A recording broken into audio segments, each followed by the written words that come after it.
sanadin saƙwalla mai ɗaurawa mata laifin nan don Allah ya daina. Sha kallo wani ɗaukin ra'ayi ne wanda ake kalla daga mai yiwa zawarawa harara mun san zai kwalla mun komi yau madalla.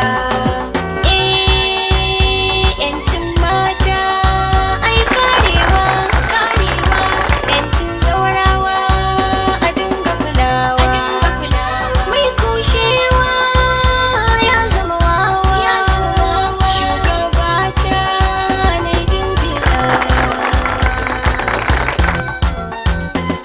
Sha kallo wani ɗaukin ra'ayi ne wanda ake kalla daga mai yiwa zawarawa harara mun san zai kwalla mun komi yau madalla.